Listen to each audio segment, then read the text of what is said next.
Now, ladies and gentlemen, we'll begin the session 4 of today's seminar on the topic of climate change. Session 4 on climate change will be moderated by Mauricio Ramirez Copel, a representative of Colombia to ICAO. I'd like to hand over the microphone to the moderator. Please welcome him with a big hand.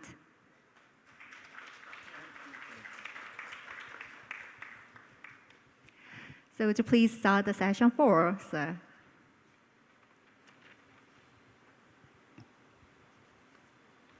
Okay, so thank you very much and welcome to the climate change section of the event. I'd like to remind you that we're in an incredible trip on a wonderful spaceship, planet Earth. And just here, not double or maybe triple the height of a normal cruise flight airliner height, where we cannot even survive anymore. It's space, and we're traveling at 100,000 kilometers an hour around the sun. And the only thing we have to protect us is the atmosphere. So it's just as vital for us, for humankind, as it is water. And we need to protect it. We have vital self-supporting mechanisms to ensure we have oxygen, we have rain. And over the last couple of 100 years, the advances by humanity have been increasing and increasing the effect we have on our climate and our atmosphere. So ICAO is amazing. Of course, most of us in the Earth, we recognize we have a problem. And we're all agreeing that we should do something about it, and that there has to be a reduction of emissions, but we sometimes have a hard time agreeing when, how to get there. And ICAO has been stellar, really, in the context of the world, because we've been able to agree to a schedule and to carry on and to agree to several measures that really ensure that we can at least are moving in the right way in the moment that we have scheduled. And the Secretariat of ICAO can't get enough praise for the amazing job they have done. And ICAO as a whole, the Council, the Assembly, all the members, we have been working. We have been working a lot. And vital things like CORSIA have been approved and are in place.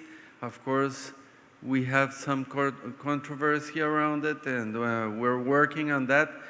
Just a couple of months ago, or 3 months ago, we agreed to the last items that were pending for making SAF a reality and viable.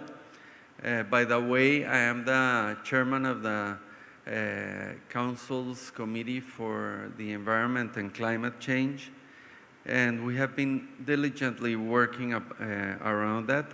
We are working on the LTAC. Just today, with Mr. Esono Anguesono, who was the moderator just now, 4 of us present here in Seoul, we had a meeting from 3 to 6 a.m. on the small group of LTAC. We never stop. So the work goes on. And now, today, we have the privilege of having a fantastic group of experts that are going to help us understand much more about what we're doing in ICAO and the challenges we face. So with that, I shall ask you to give and welcome Dr. John Ik Yu.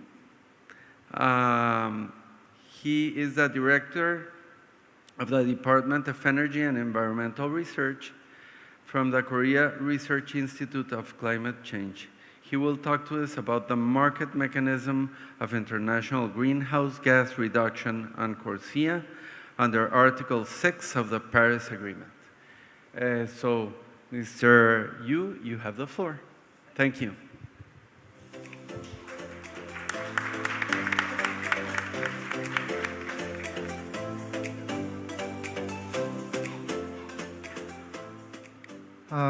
Thank you very much, Mr. Coppell. I like your introduction. It was wonderful. Congratulations on the ICAO legal seminar, and I'm very glad that I'm here and have a chance to discuss on this topic. I would like to express my deep gratitude to ICAO and the Korean government for the opportunity to present in this climate change session at this ICAO legal seminar. It is already 30 years from the climate change convention in the world. The climate change issue have been developed and progressed very much and very fast. From 1995, under the Kyoto Protocol, the developed country only obliged the greenhouse gas mitigation target. Then it has been progressed to every country should approach to the greenhouse gas mitigation under the Paris Agreement in 2015. I have been working on the climate change field since 2007, which is in the middle of the climate change issue was moving forward. In this presentation, I would like to discuss the recent work of International Carbon Mechanism, which is specified in the Article 6 of the Paris Agreement from November last year. This is relatively new, but some of the details should be considered to implementation of CORSIA, which is intimate related to the carbon market, especially to the offsetting program and its credit. Next. Yeah. This is the contents of my presentation. With the quick review of CORSIA work process, I would like to discuss which process shall be affected the international carbon market and what ITMO is in more detail. Then I would like to find out what impact it has or what to be considered include the sustainable aviation fuels.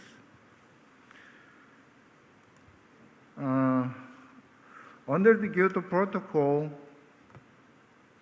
in 1995, the greenhouse gas mitigation for international transportation, such as aviation and shipping sector, was requested to ICAO and IMO.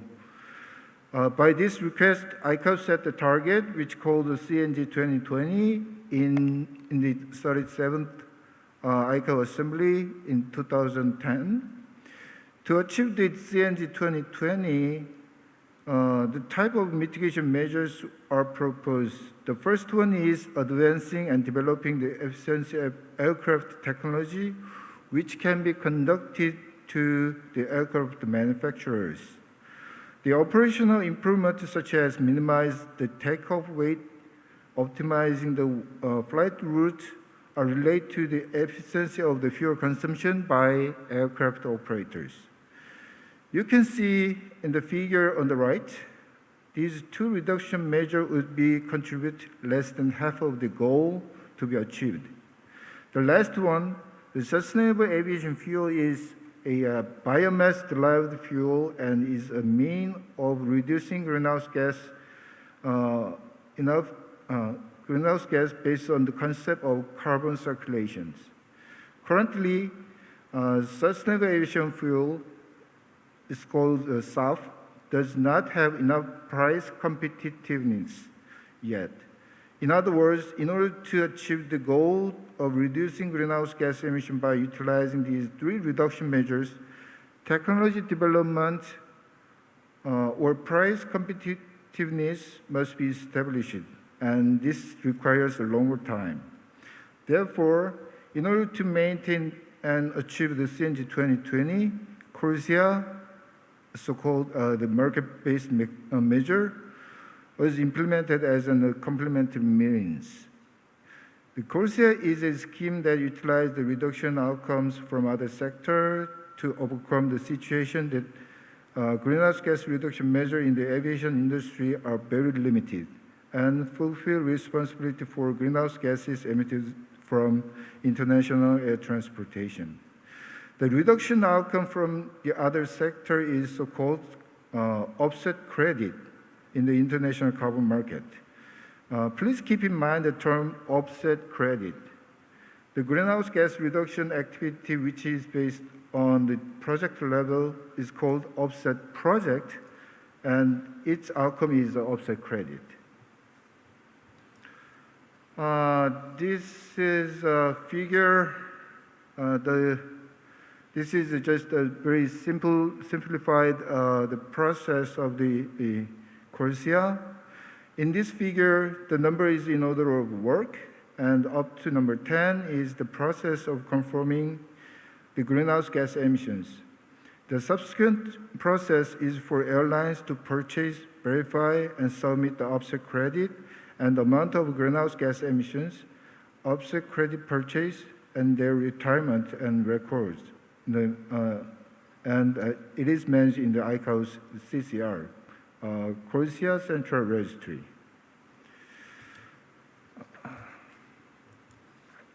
I'd like to focus on these three parts from the previous slide. The first of all, the type of offset credit purchased by airlines are from other sectors' carbon reduction and internationally transferable. The type and the sort of offset credit are designated by Corsia eligible emission unit, which was set by ICAO, and currently has 10 programs. I will tell you more information about this later. The offset credit which are generated from the various country, field, and program or project will be used for offset requirement through the international carbon market, and this offset credit transfer is regulated in the Article 6 of the Paris Agreement, which we'll talk about some more. In addition, as I showed in the previous slide, the offset credit should be discarded right away as they are used for greenhouse gas reduction purpose. So these offset credits should be verified and third party for preventing the double use. Both purchasing and retiring of these offset credits must be managed by Corsia Central Registry. From the next presentation, I would like to discuss the contents of Article 6 of the Article 6 of the Paris Agreement and their influence on the core elements for Corsia, such as the eligible emission unit and the Corsia Central Registry. Okay. The Paris Agreement usually be compared with the Kyoto Protocol, since the mitigation obligation was expanded to our country rather than developed country in Kyoto Protocol. All the countries set the nationally determined contribution, so-called NDC, reflect their situation. The diversity of the NDC affects to the implementation evaluation of the target. Compared to the use of mitigation outcomes from other countries for developed country in Kyoto Protocol. Under this Paris Agreement, the mitigation target evaluation should consider the mitigation outcome transferring to other country. So in the Paris Agreement, the Article 6 describes the international mitigation effort and their use, especially the Article 6.2 and 6.4 defines the mitigation action and the use of its outcome by an international carbon market.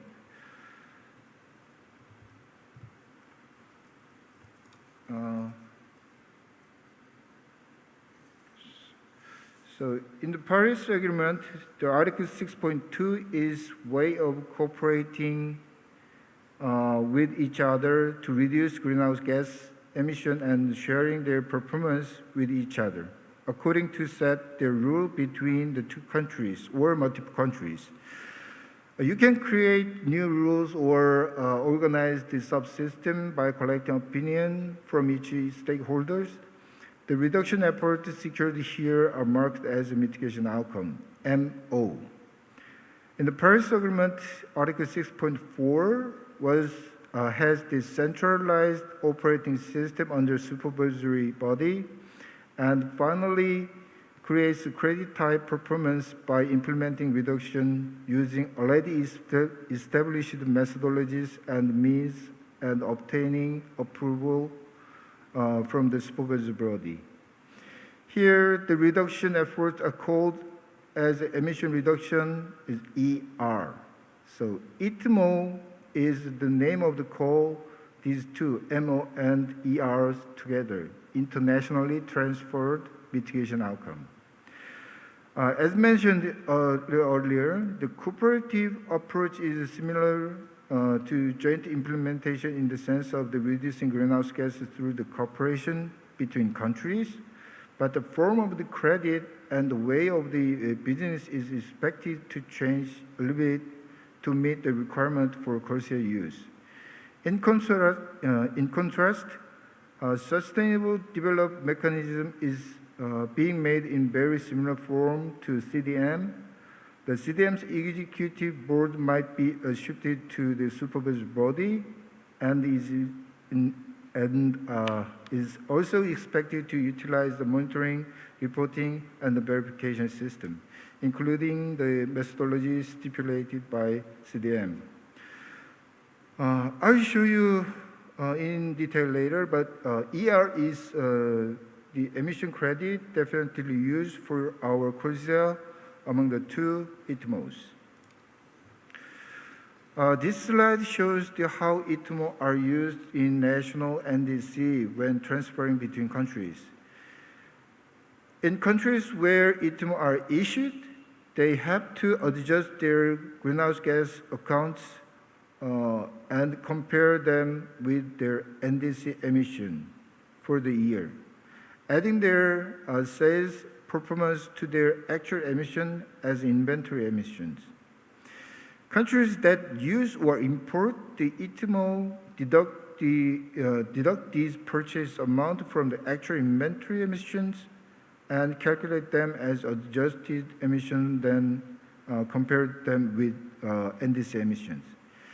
Here, the accounting and the amount of inventory emission are issues, and issues or import of ITMO is called corresponding adjustment. This corresponding adjustment is implemented to prevent double counting of reduction effort. In other words, according to the ITMO exchange, the issuing country's greenhouse gas reduction performance is not double calculated when used the reduction goal in other countries.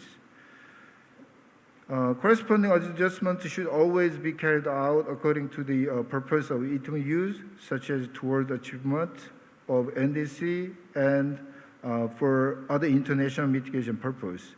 The term other international mitigation purpose here refers to the use of international greenhouse gas reduction schemes such as CORSIA. If so, it means that the ITMO used in CORSIA cannot be used to the NDC achievement of the issuing country. In addition, ITMO can only admit the first transfer, and this is also prevent duplicate the calculations. We briefly looked into the ITMO, then let's look at some more of the offset credit is using to our CORSIA. Periodically, ICAO stipulate the offset program and that can be used, and a program that satisfies the criteria as are released on its website. So far, there are 10 types of credit or program available for CORSIA as shown here. These offset credit have their own methodology and registry set for the issuance of offset credit, which are satisfied the CORSIA emission unit eligible criteria. This program and credit shows here is very similar to 6.4 ER characteristics. This credit generate the project-based credit and corresponding adjustment is available during the host country approval process, since those are managed by their own registry. The first transferring shall be distinguished, of course. Great. Then this is the CDM registry. It's kind of for better understanding, just an example. Actually, the CDM registry is more complicated than showed here. These are only just some of the accounts can use for the CORSIA. As defined by CDM, the credit from the project activity registered in voluntary cancellation account when it is transferred to other mitigation purpose, such as CORSIA. Then in ICAO CCR, the amount of submitted credits by airlines shall be retired. Also, the retirement of CER, which is credit from CDM project, may need to notify to the CDM registry and the host country respectively. These tasks and work may need to be discussed in the process, steps, methodologies, and so on for reporting to the NDC to implement the corresponding adjustment. Another thing to consider is the approval of the host country for the project. When the ITMO under the Paris Agreement, to be used to other international mitigation purpose, it must go through the host country approval.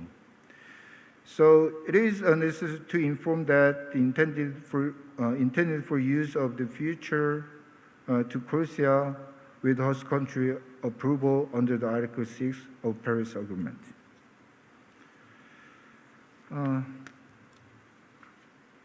This is the last. Regarding the sustainable aviation fuel, some other aspects need to be considered. There is a bit of a complicated aspect, but I will review a few things to consider here. First of all, in order to see the relationship between SAF and NDC, I classified into production and consumption, and again divided consumption into the usage and international and domestic flight. Recently, some of developed country mandates the SAF supply, like an RFS. This obligation is invested to the oil providers. If this amount of SAF supply is reflected as a reduction of NDC in that country, the amount of use of international flight can be double counted with reduction in CORSIA. If so, SAF should be classified into domestic and international flight and evaluated as consumption-based reduction performance. In other words, it is necessary to monitor the amount of consumption of both international and domestic flight and the carbon reduction factor for each fuel used must always be reported. From the perspective of CORSIA, it is already required to specially report the SAF usage and related information. However, since it is not confirmed whether it is be calculated in duplicate with the country production, it is considered necessary to consider how to reflect the distinguish in the NDC. To suggest very carefully, I think the register of the SAF production and the use may establish it. However, I think it is necessary to share the opinions with countries, airlines, and ICAO. This is the last slide. So far, I discussed the Article 6 of the Paris Agreement and CORSIA, in particular emission reduction and corresponding adjustment in Article 6.4. Actually, so far, the Korea government has made a lot of effort in the CORSIA and contribute for the ICAO body partnership. And now very although it feels a little bit late, it can be said the SAF is currently being actively considered for use in the production in Korea. Well, I would like to, I hope that the aviation industry will recover quickly due to the COVID-19, and I hope that various issues related to Korea and SAF will be more advanced and actively contribute to carbon emissions now. That's it for my presentation. Thank you.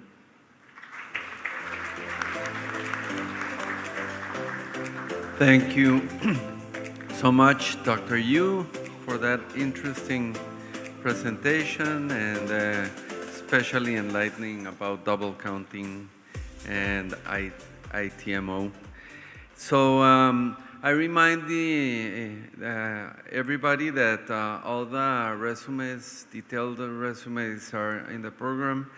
And now we shall continue with Dr. Jin Seo Park, Chief Director, Department of Transportation, Korea Transport Institute. He will be speaking on the issues and strategies on the carbon neutral growth in the international aviation sector in Korea. So, Dr. Park, you have the floor. Thank you. And I remind everybody we started 15 minutes late, and I would request the speakers to stick to the 15 minutes, please.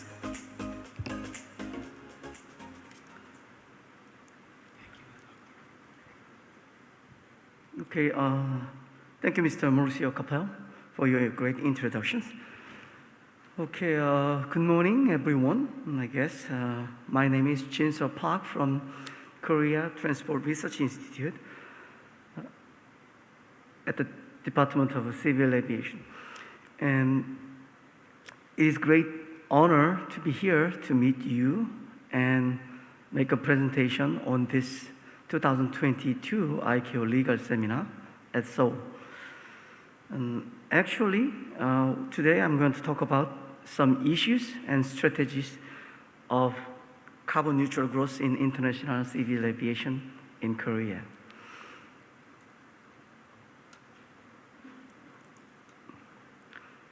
So today, I'm going to talk about climate policy in Korea and Korea's Korea response strategy. And also, I will address issues for carbon neutrality.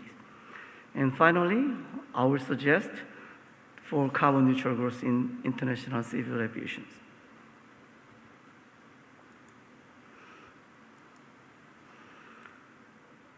As you see this graph on the left-hand side, the transportation sector accounts for 16.5% of national greenhouse gas in Korea. And as you see this pie chart on your right side, the international aviation sectors account for 11% of emission within the transportation sector. If you compare to this entire industry in Korea, the aviation account for 2.27% of CO2 emission in Korea. As you know, the old aviation industry is growing now. It's like a Korea. So if you compare to the past, in 2010, our aviation emission is also growing. So this is very important issues in Korea at this moment. Let's talk about some Korea's central government climate policy. In 2020, our government addressed or declared 2050 carbon neutral strategy to respond Kyoto Protocols and Paris Convention in 2016. In the declarations, the aviation sectors also set the goal by 2050. First, we addressed use of 30% of biojet fuel out of all our aviation fuel use. And also we would like to promote 20% of electrical and hydrogen aircraft out of our aircraft. And as you know, we also plan to improve CO2 emissions 1.3% every year until 2050.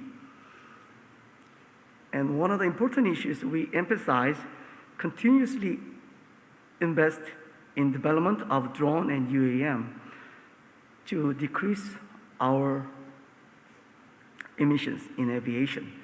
As you know, the UAM is urban air mobility, which substitute short range of air travel in the future. And this slide shows the Framework Act on Carbon Neutrality. As I said, to implement carbon neutrality, we have to prepare for mainframe or legislation for the carbon neutrality. So this act promotes carbon neutrality in three policy directions. First, low carbonization of economic structure. So we try to change our economics to the low carbon industry or society.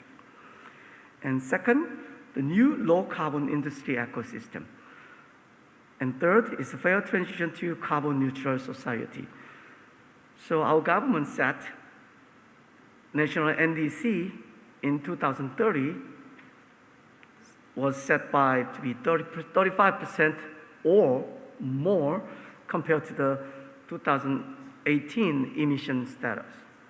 So this is a very aggressive goal to decrease our carbon emissions.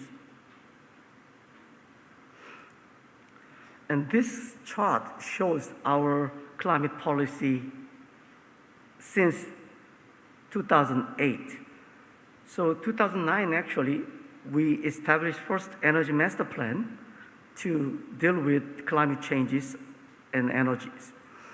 And if you notice here, 2015, our government first implemented emission trading system.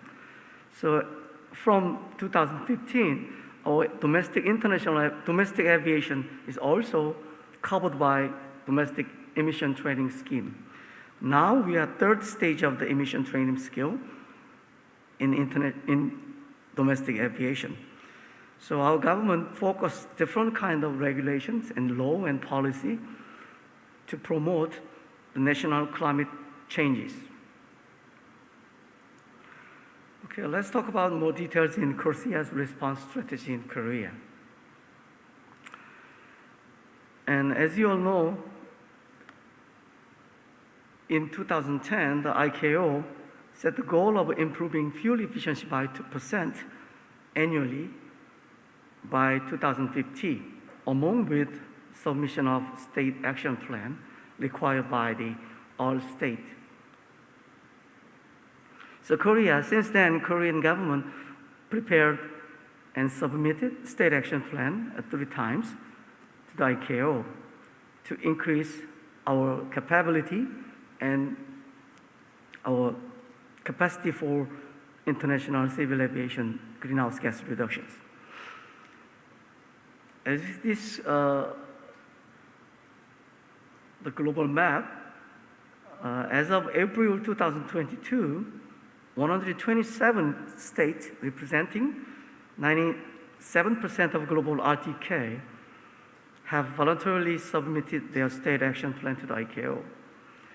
It means that the most of international aviation emissions covered by the state action plan. So this is very helpful for the Korea's implementation at the next stages. And let me introduce major policy performance in Korea to reduce the greenhouse gas emissions. We have different kind of strategies and measures to decrease our emissions in Korea. However, I select 3 major policy performance and implementation.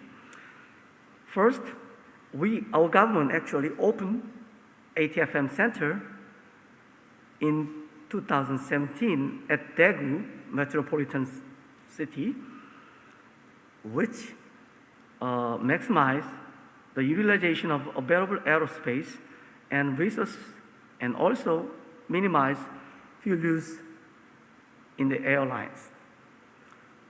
And second, performance is we invest R&D project, and we studied SAF in 2017 and 2019.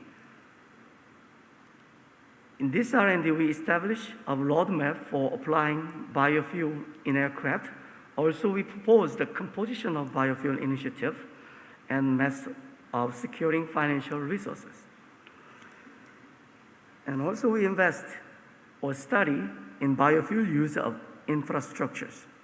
As you all know, to implement biofuel, the airlines and airport and government have worked together to increase our capability of use of biofuel.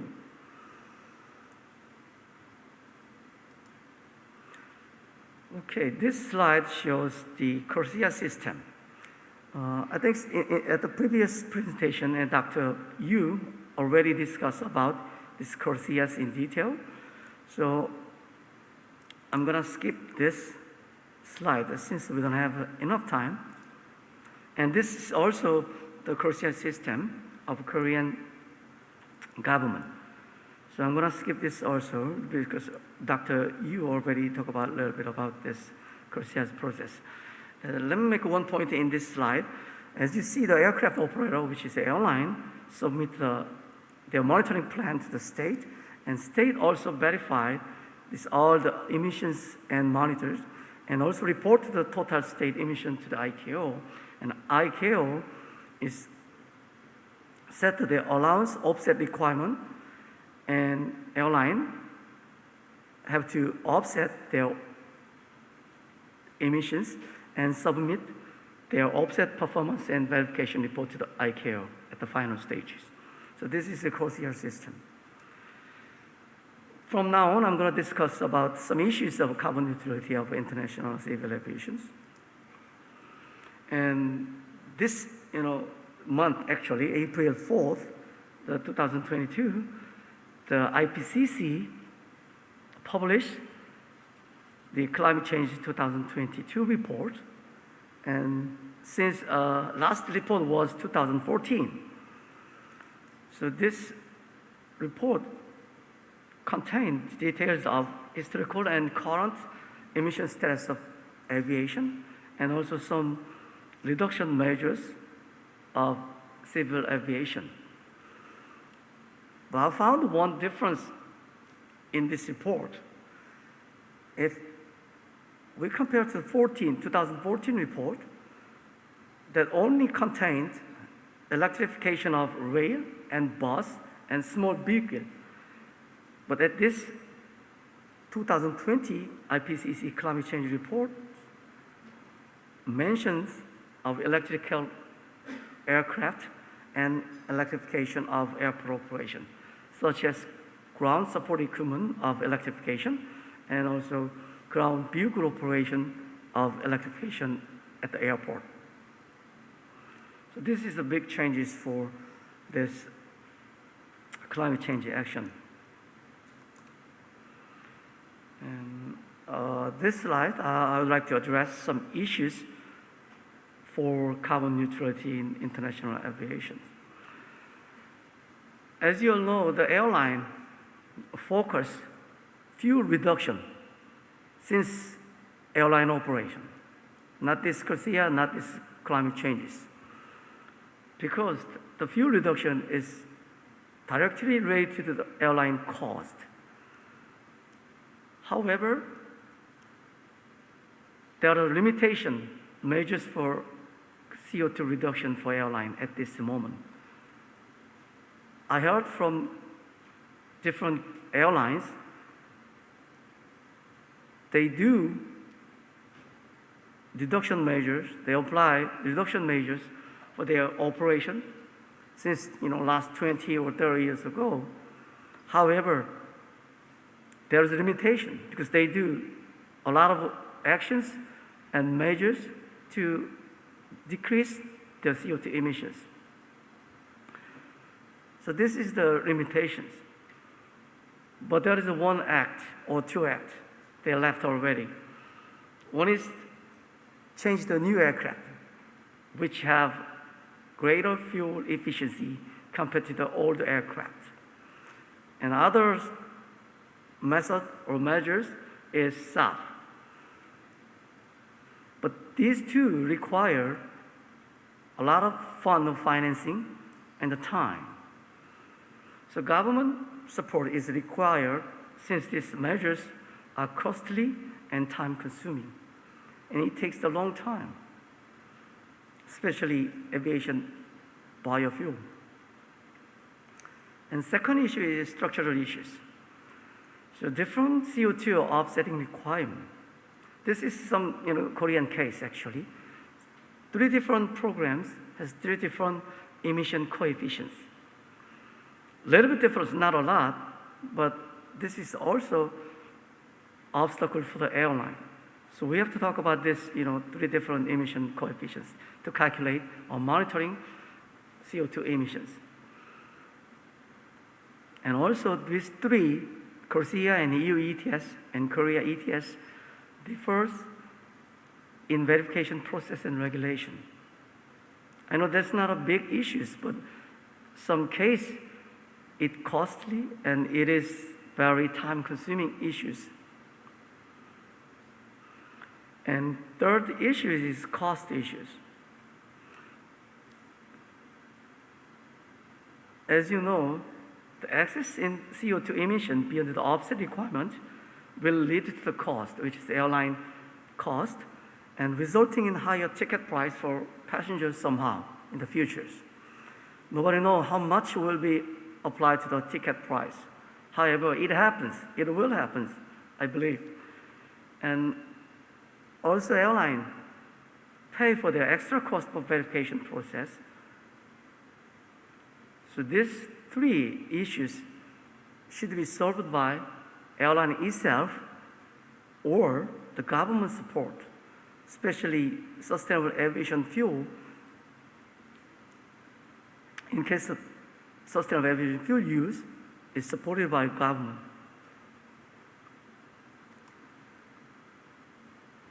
Okay, let's talk about some suggestions for carbon neutrality in international civil aviation.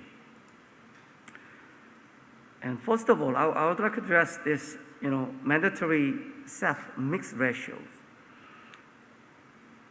As we understand, the aviation sector's dependence on SAF is expected to increase significantly to meet the mandatory offset requirement of Korea. Only few countries around the world have legislated the mandatory use of SAF. Korea is still preparation stage. However, it is necessary to recognize the importance of SAF and set mid to the long-term goals. The following 2 scenarios was adopted by our government and the state action plan. So if you see the graph on the right side, the green line and blue line is scenario 1 and 2 for flying the mandatory sustainable aviation fuel. So without this sustainable aviation fuel applied, we cannot achieve our reduction goal in 2050. So sustainable aviation biofuel is very important and critical issues in international aviation sectors. And another suggestion is the international aviation emissions and various indicators and a lot of data from airlines and airport and government are produced in every year since after we apply Korea schemes. If this information is properly managed by some database or systematically, it will be great help in the drafting related policy and plans. So we're using this data to the airline policy, airline emission policy, and state emission reduction policy. And one of the issues is the calculation program. The ICAO also provides some simple calculation program for cert. And IATA also provides a FRED Plus for the monitoring and calculating the emissions by individual airline. However, we need some customized or generalized this calculation program, reduction calculation program for Korea, especially small airlines, small air carriers. For example, the LCC. I understand the full service carrier is capable of this Korea responses. However, the small airlines, small air carriers, they don't have enough resources and capability. So ICAO and also the government, the state government, to prepare this kind of reduction and calculation program to support or to facilitate this Korea's responses. And this is my final suggestion. So as you all know, the ICAO promote no country left behind policy. This phrase, I believe, applied to the carbon neutral growth is like a safety. When ICAO and government talk about no country left behind policy, we talk about the safety first. But I believe the environmental issues, also climate change issues, is like a safety issues. So as part of the Act Korea, the Korea has provided Korea education for 5 countries over the past 3 years.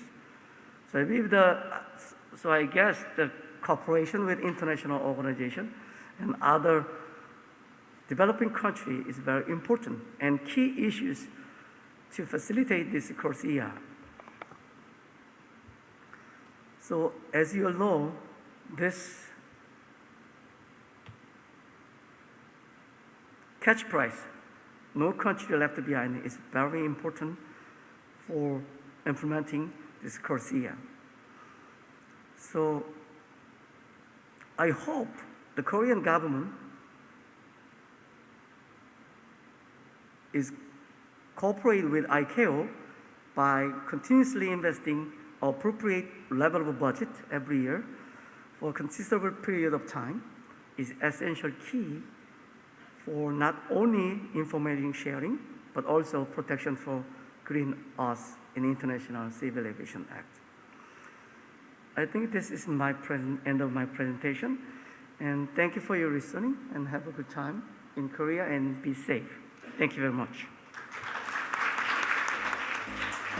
And thank you very much, Dr. Park, and thank you for the interesting presentation. I particularly agree with the part of mandatory SAF mix ratio, which is the only way to ensure investment by interested parties in producing SAF.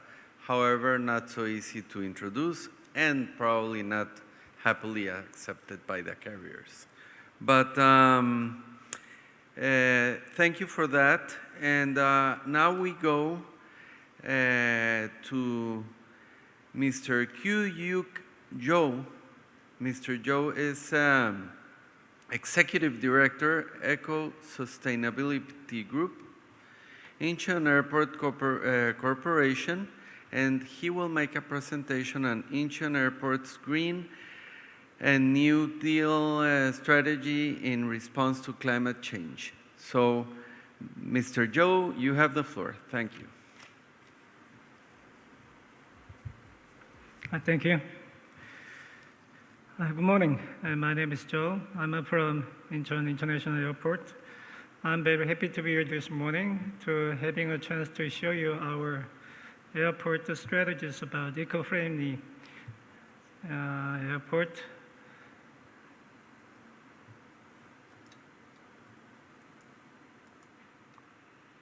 Well, the Incheon Airport has been expanding its facilities since it first opened in 2001.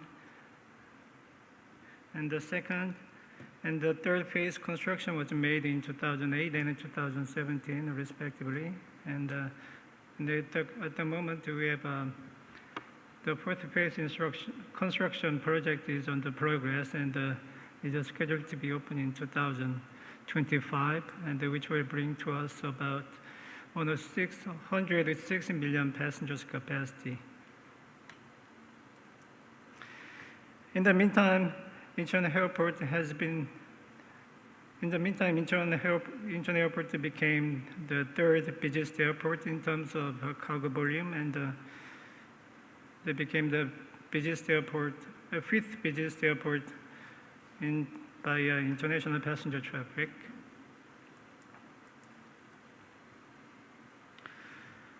And the aviation industry accounts for about 3% of greenhouse gas emissions, and its share is expected to rise. And from 2003 to 2017, international air traffic increased by an average of 5.1%. And carbon dioxide emissions in the aviation industry also increased by 4.4% as air traffic goes.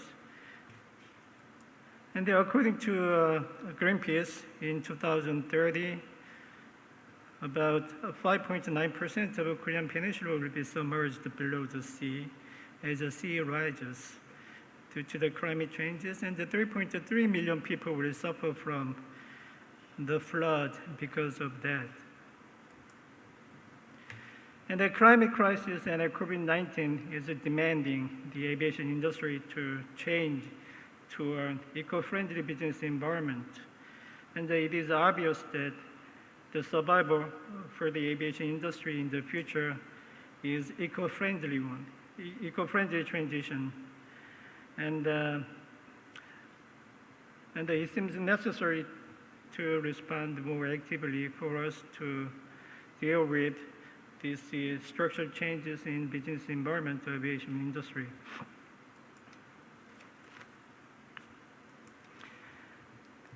And under the new vision and the strategy, including the ESG management and policy, Incheon Airport is implementing 4 strategies aiming for low-carbon, eco-friendly airport. And these initiatives include the transition of airport operation electricity in a renewable energy source 100%, and a conversion of carbon-powered vehicles to green mobility, and the establishment the supply infrastructure to reduce aircraft carbon emission, and the green transition of airport environment by expanding green yards and resource circulation. Well, this year, Incheon Airport joined the RE100 movement, renewable electricity 100%. This is a global initiative with a voluntary commitment to secure 100% of electricity from the renewable sources by 2050. However, Incheon Airport, the goal of Incheon Airport RE100 movement is to achieve 100% of renewable energy by 2014. It is 10 years faster than global recommendation. And to fulfill these challenges, which is expected to be 400 megawatt of electricity in 2014, we are going to procure half of them by a self-generation on the site and investment attraction with a PPA contract of renewable energy companies from the inside of airport. And the rest, another 200 megawatt of electricity, will be procured by outside of airport by green tariffs and certificate purchase. And 27% of carbon emission in the airport comes from the ground transportation, such as the passengers and the employees' vehicles, and the airport bus, and the operational vehicle like ground service operators, special equipment, and their vehicles. And we are expecting charging infrastructure with as many as 900 charging ports at the airport by 2025. And this will provide convenient charging platforms for passengers and the employees. And also encouraging carbon vehicle users to transit to electric and hydrogen vehicles to reduce airport carbon emissions.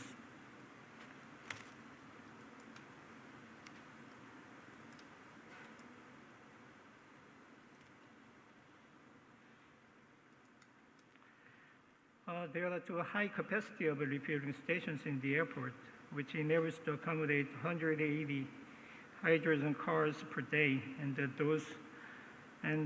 one of which is known as the first one in the national airport, and the other one is known as the largest one in the airport worldwide.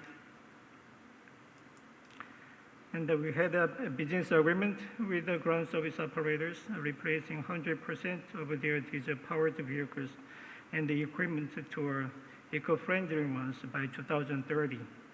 And to support those transition initiatives, we are providing incentives and charging infrastructures as many as 460 chargers in the airport for the operation of those transition initiatives. This is about the initiative of a reduction of aircraft carbon emissions, and follows the greens is an innovative guidance system for taxiing aircraft, and it automatically calculates and guides optimal course for aircraft movement through the lighting system, and that those optimal course would reduce the fuel consumption of the aircraft and eventually reduce the greenhouse gas emissions from the airport as much as 40%. And ACGPS is aircraft power supply. It is an equipment that supplies power to aircraft, to replacing the fuel engine operation into electricity when it is on the ground. And when using the ACGPS, according to research, 98% of carbon emissions will be reduced comparing to the aircraft engine operation. There are a total 280 sets of ACGPS in the airport, and we're going to install more by 64. In the future, the commercial introduction of electric and hydrogen aircraft is expected to come. But however, from the airport perspective, when a new types of aircraft is introduced, there have to be facility changes, and new supply infrastructure needs to be established. Incheon Airport is now participating in developing hydrogen aircraft, working with the global partners, Airbus and Korean Air and Air Liquide, and together we are endeavoring to reduce aircraft carbon emissions and prepare for the system of accommodating future hydrogen aircraft. And another possible way to reduce aircraft carbon emission in the aviation industry may be the use of SAF, sustainable aviation fuel. And it can be applied to medium and long-haul aircraft without developing new aircraft nor changing facilities. However, what needs to be addressed is that it's a high production cost, 3 to 5 times higher than that jet of fuel, and it's a low production volume. And since it seems very difficult to lower the price to the level of jet fuel in the near future, so it is necessary to generate demand through the mandatory SAF missing policy and the support technology in developing on SAF and its raw material. And also there is urgent need of a policy and the regulation for introduction of SAF in the national aviation industry. But the initiative must be taken in developing technology and establishing policy and the regulations with industry stakeholders such as academic society, oil refineries, airport operators, and the airlines, but most of all, the government and the international organizations. At the moment, Incheon Airport is in the research with a local institute to take the initiative in establishing SAF supply system and to support for consumers who wants to use SAF in the future. This will be reducing the aircraft carbon emission. And this is my last slide. And resource circulation is also another way for carbon neutral in the airport. And we aim to increase recyclable airport waste up to 70% by 2030 through improving waste screening, the collecting of resources, and the recycling of waste. And also we are expanding green yard in the airport and is around surrounding areas by creating a forest. And this will help for us to reduce carbon emission and also absorb the carbon. Thank you.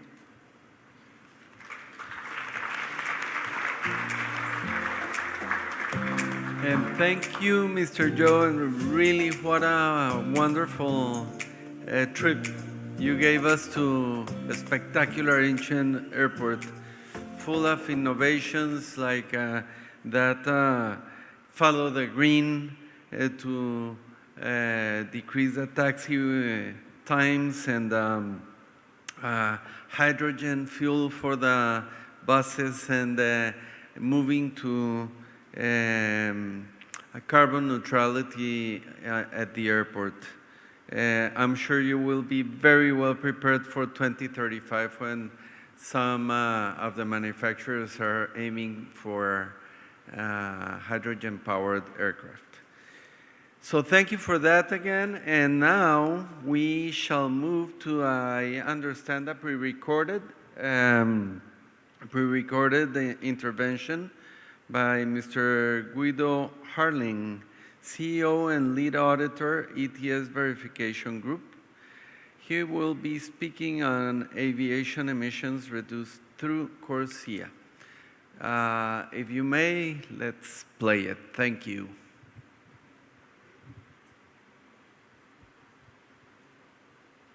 A very warm welcome from me, Guido Harling, your presenter for the next 15 minutes. And my topic for you, speaking to you remotely, will be aviation emissions reduced through CORSIA.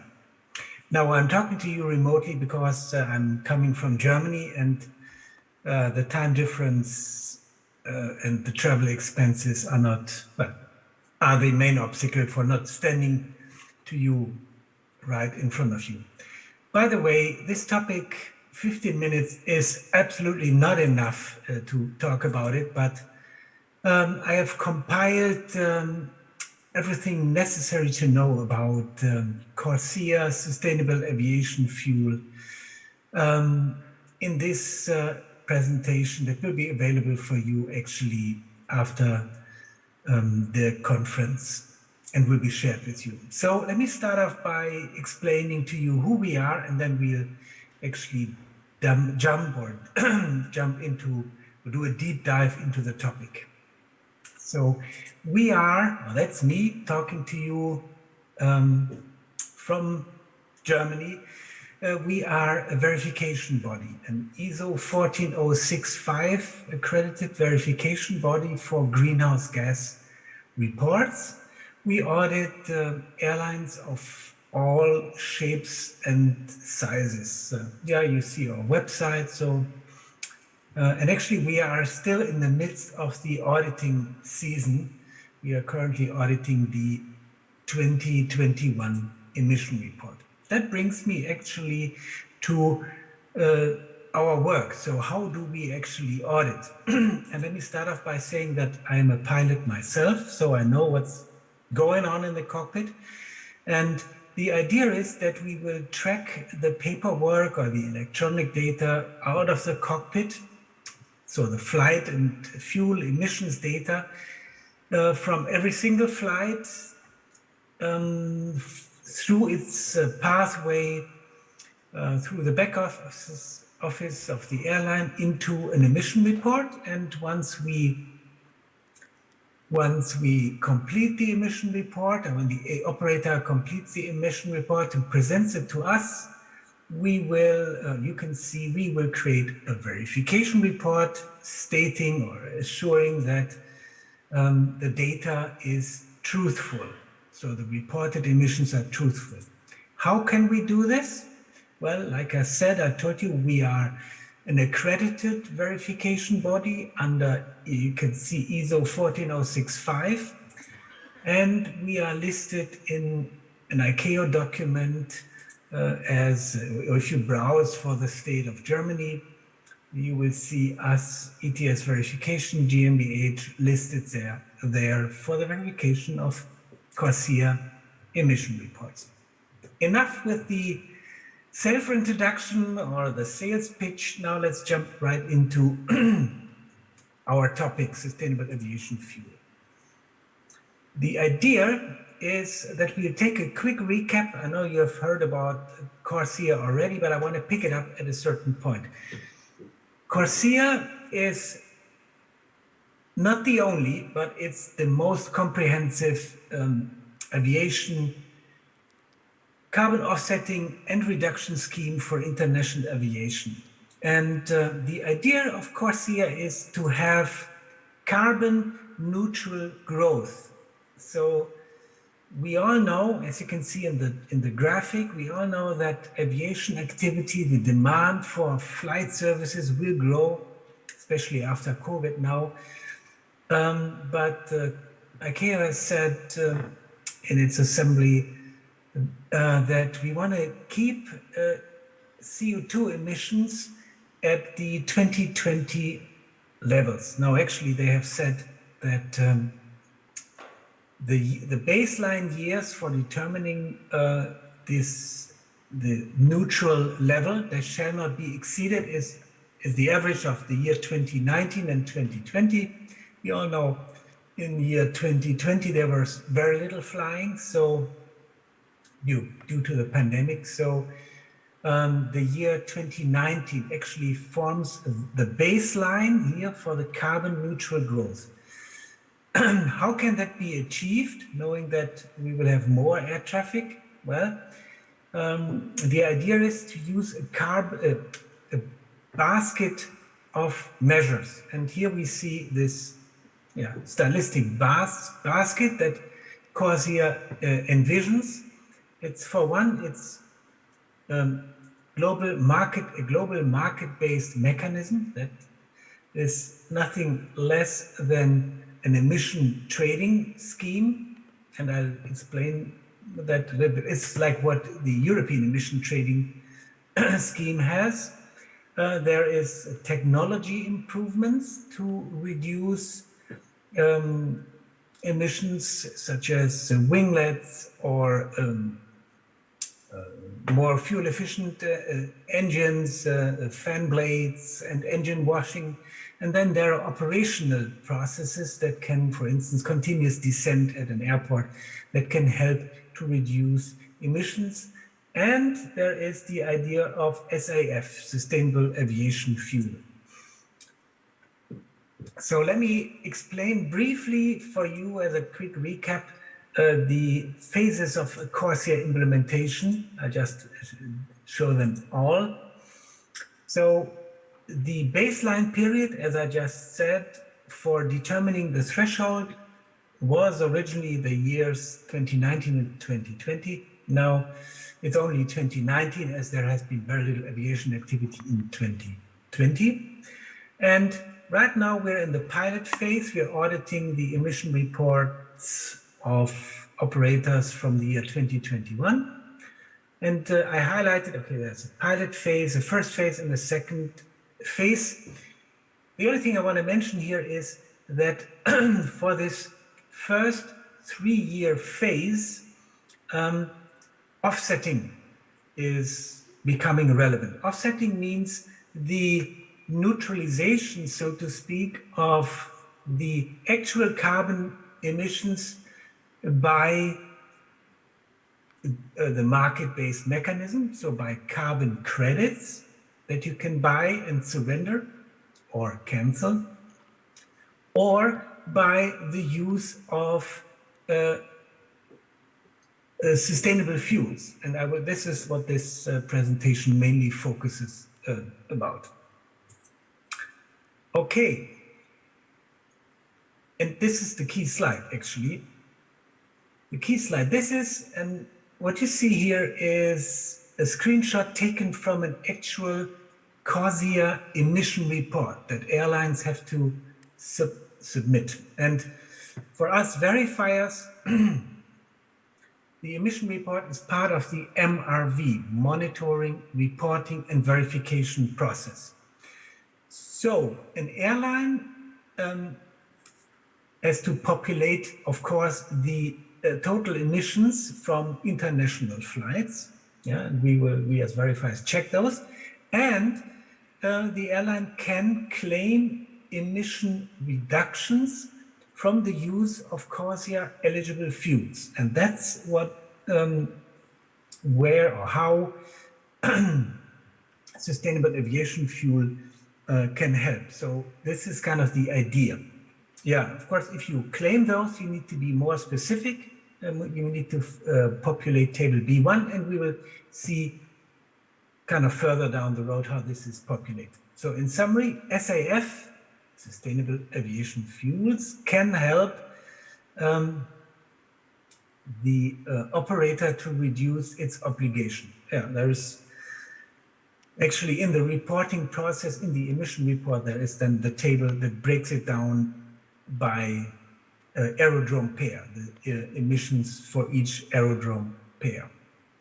Now I hope you get the idea. The operator has to report, and since it is the idea to reduce emissions, the operator can either offset the emissions or it can claim emission reductions through the use of SAF.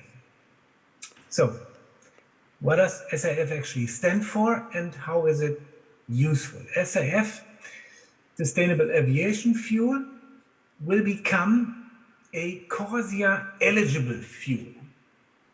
And let's take a look at what makes any sustainable aviation fuel a CORSIA eligible fuel that can be used then to claim emission reductions. And we'll have to take a look at how is such a fuel actually created. And the idea is that we will start with any kind of feedstock, yeah, like corn oil or soybean oil or waste even. And this gets kind of processed or converted. Yeah, we say like a conversion process. And just one name that probably should ring a bell is Fischer-Tropsch. It's kind of like a conversion process that produces ultimately then a fuel. And this is not enough because we will need a certification. Yeah, and the certification is part of the CORSIA scheme. So without a certification, without the proper documentation, things are worth nothing. Now, there's one more term I'd like to introduce, and it's called the life cycle emission value. And I guess this picture already shows you what this is about. Now you have a CORSIA fuel, a fuel that is created from livestock, and the idea is that you will take a look at the entire emissions from creation to consumption, which is creation here. This is like corn or feedstock. Now it's kind of produced, it's transported, and then it's used as an aviation fuel. And the holistic view is to take a look at the life cycle emissions produced from this alternative fuel. So the reduction of CO2 emissions from this particular CORSIA eligible fuel depends on its life cycle emissions value of the emissions produced during the life cycle of this product. Or in other words, the life cycle describes the fuel's ability to reduce emissions from production to combustion. That's the idea behind it. Now, operators don't really need to worry because ICAO has done the work for them. And the ideal place is ICAO's information hub. So if you, at any browser, type act CORSIA, you will come to the CORSIA homepage, and there you will find 5 volumes.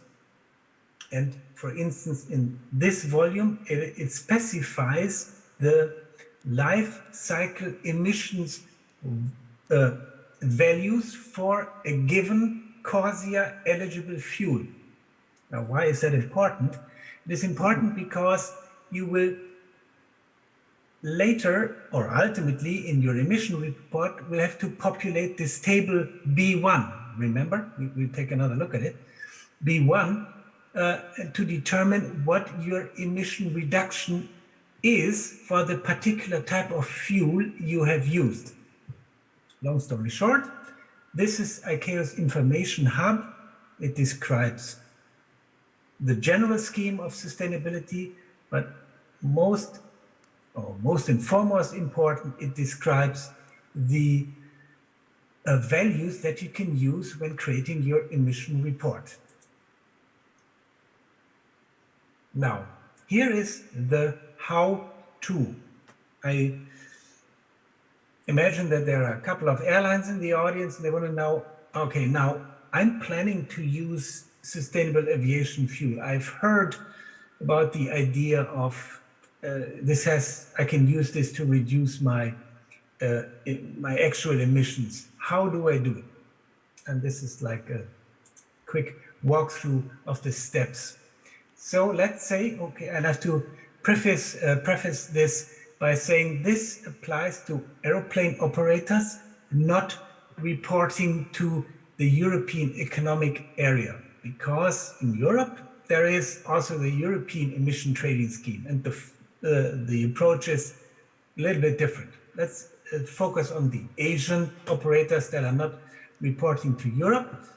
And here the idea is, okay, I start off with, the first step is missing actually. The aircraft operator intends to use sustainable aviation fuel to reduce its emissions. This is the starting point.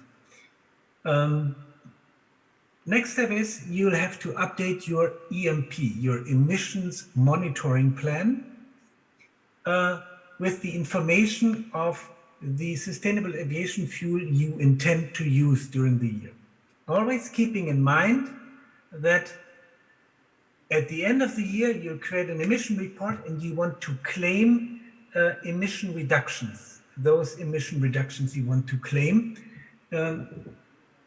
This is why you're doing it, because you don't want to offset by carbon credits all your actual emissions. You want to reduce them through a certain percentage of CORSIA eligible fuels. So the next step is, yes, you find a vendor. RBP, for instance, is offering, there are various vendors. And I'll tell you what the issue with those vendors is. Yes, there exists this kind of sustainable aviation fuels, but only in certain airports, one of the criticisms. But let's say you find on a given route a vendor for sustainable aviation fuel. You use this in your flights, and for sure you are collecting the purchase documentation and also the certification. Remember, each sustainable aviation fuel had to go had to pass a certification. You collect these documents from your fuel supplier.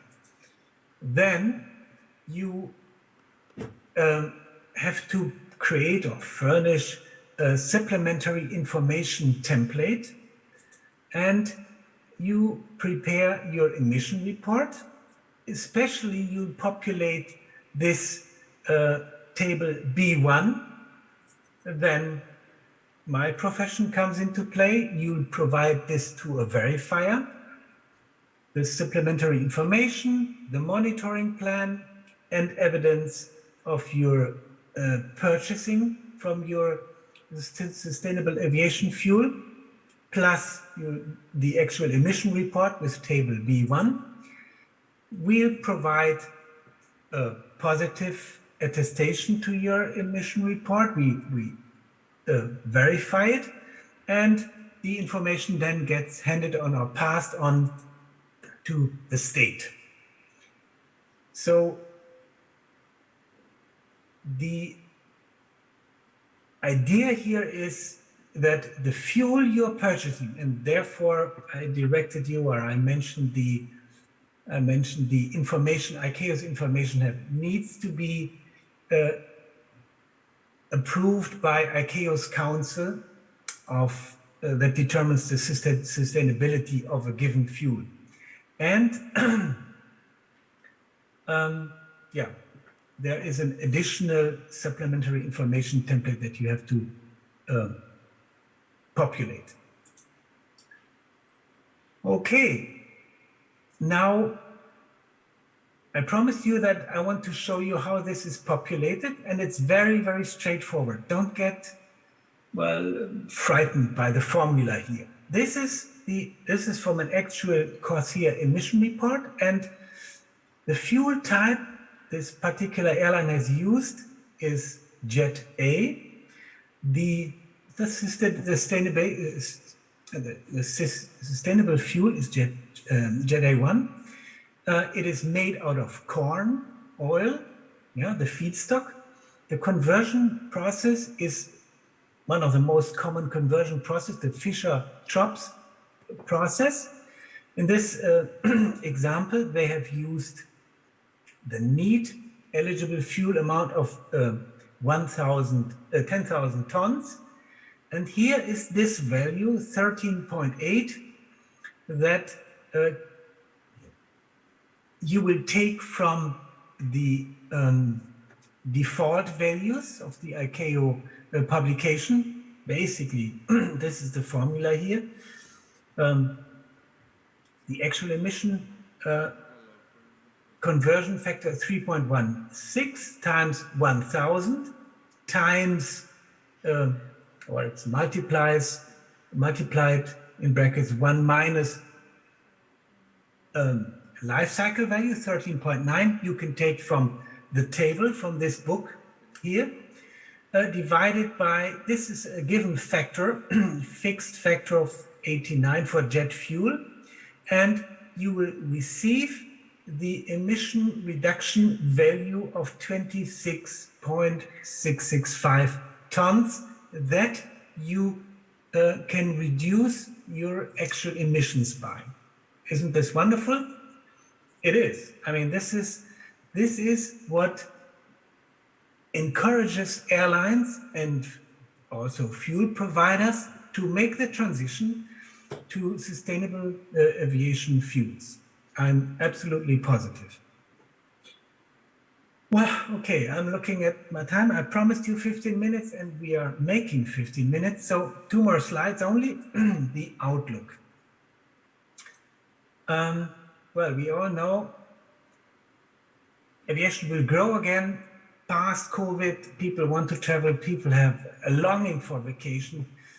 And this will have, without any measures, will have a significant effect on the environment. Therefore, the industry will still relies on liquid fuels. I know about hydrogen, yeah. I know about battery-powered aircraft. Actually, at my local airport where I fly from, there was a tour of a battery-powered airport. I had to stop so many times to make it across Germany. It's not a viable solution, and it was actually a single-engine propeller plane. We'll get there. I think the easiest way to start is sustainable aviation fuel is the best tool for the decarbonization of this industry. What are the to-dos? So airplane operators should start to think about sustainable aviation fuels now. Now is the time to claim those emission reductions in the pilot period, in the first period, and in the second period of CORSIA. And okay, I told you, EU has its own scheme. They should definitely link the emission reduction incentives of both the EU ETS, and CORSIA. And finally, my take-home message for the industry is, yes, the industry has a to-do, and it should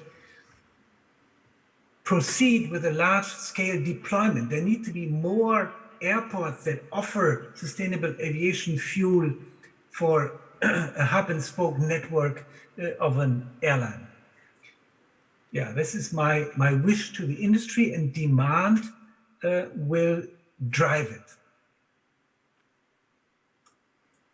That's all I have to say to you from a distance. Thank you for your attention. Oh, I have to go back. Thank you for your attention. This was... And thank you very much,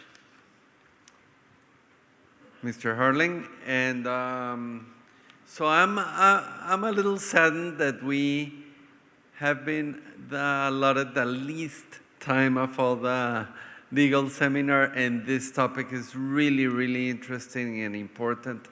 We started late and we ran also over our time. So unfortunately, I will not be able to allow any questions. However, I'm sure you can go ahead and contact the speakers through electronic means if you need to, as well as me. So with this, I want to ask for a really big, hearty round of applause for our wonderful speakers. Thank you very much. And you have been a wonderful audience. Thank you, and let's have some lunch. And also, we have a wonderful moderator, Dr. Mauricio Ramirez-Cofel. Please give him a big round of applause. Thank you very much. Climate change was completely changing our lives before the start of the pandemic situation. So aviation field is also searching for methods to operate while protecting the environment. Thank you very much for sharing your precious opinions in this area.